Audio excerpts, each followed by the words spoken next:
Sam's threatening the entire business model.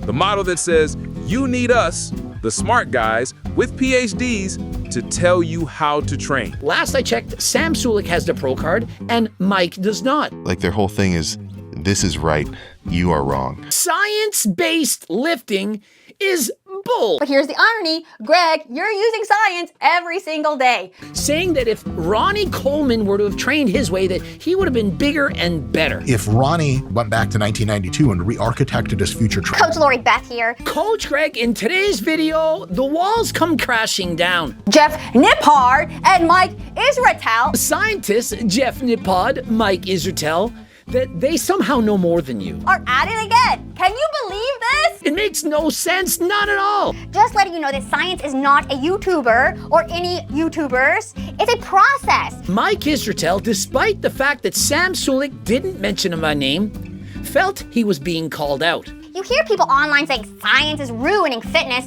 That there is no evidence-based science, that it's built on false promises. No, bad science communication, bad ego is ruining science-based fitness. Bad science, bad science is ruining fitness. Never mention Mike Israetel by name, not once. And Mike made a 25-minute reaction video defending himself. As everyone now knows, science has been shown to be flawed.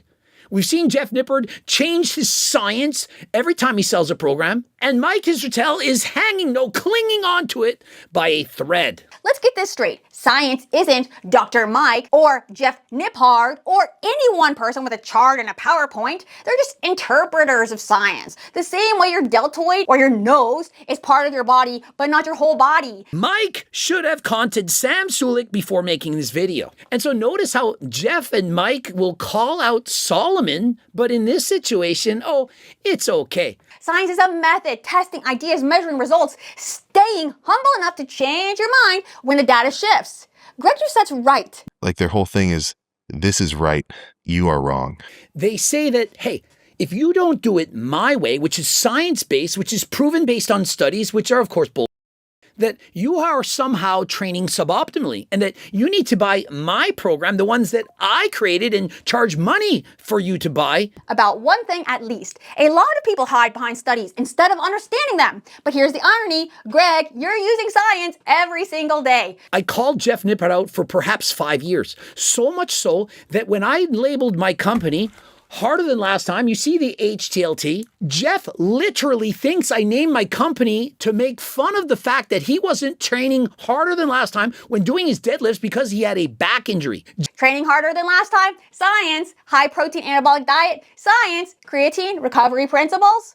Training harder than last time? All evidence-based physiology. You're just calling it common sense and experience. But experience is science, moron. It's real-world data collected over time. When someone says they're anti-science, they're just against bad science. They're tired of people quoting PubMed like gospel instead of coaching like humans. The truth is science and experience aren't enemies, they're partners. Science explains why something works, and experience proves that it works. And the best coaches, athletes, and creators use both. So no, science is not the problem. It's how we talk about it. And so Mike and Jeff Nippard, you need to buy our programs. Our programs are the best. If you don't train our way, you're not going to optimize your gains. My model is, hey, train harder than last time. How much did that cost you? Zero. If you're training harder than last time, recovering smarter than last time, and eating better than last time, you're using science, whether you realize it or not. Buy my book. I don't know. Oh, God. Buy my freaking cookbook. Buy my training book. Why? Because it's actually good. Science isn't some dude in a lab coat or two YouTubers named Dr. Mike and Jeff Nippard. They're not science. They're people who read science and interpret it. Sometimes good, sometimes not so good. But science is a process. It's testing, measuring, learning, and changing your mind when new information comes in. So Coach Greg might say, don't overcomplicate it, train hard, eat right, recover, and I agree. But all of that is backed by research, experience, and science.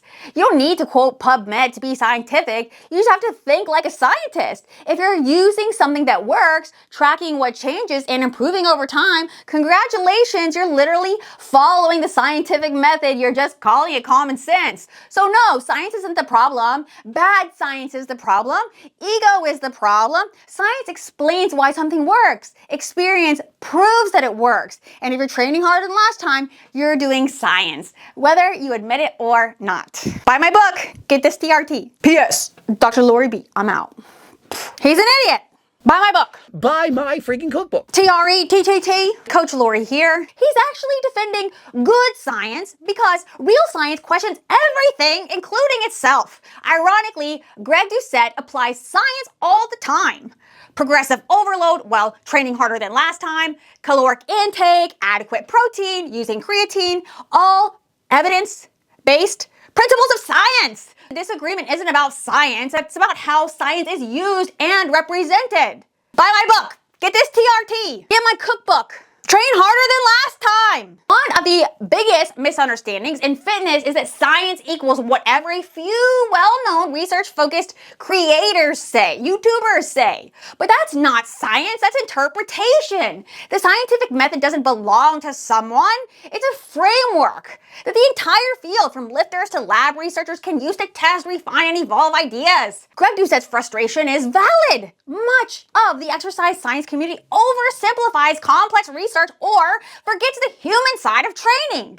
Adherence, effort, compliance, train harder than last time, mindset and experience. But Greg's own approach, built on training harder than last time, protein optimization, and sustainable dieting, actually demonstrates scientific reasoning in practice.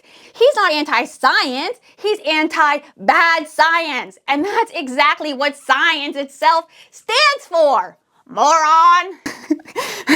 Okay. Science is not a tool. It's not Dr. Mike. It's not Jeff Nippard. Criticizing studies doesn't make something scientific. Applying critical thinking does. Real science is humble, not big dumb ego. It doesn't preach, it asks questions. You don't need to quote PubMed to be science-based. You just need to think in hypotheses and evidence. You went to the gym. You trained harder than last time. You had this anabolic French toast. You lost the weight. That is science. Greg's approach might look instinctive, but it's still backed by decades of evidence. Even if he doesn't label it as science, science and experience are not enemies. They're two halves of the same thing. Buy my book. Have you tried anabolic French toast? This is a $1,500 recipe book. You can buy it now. I don't know what all he says. All right, round two. And of course, the cookbooks, the training books, coaching plans by me and my team. And until next time, I am out.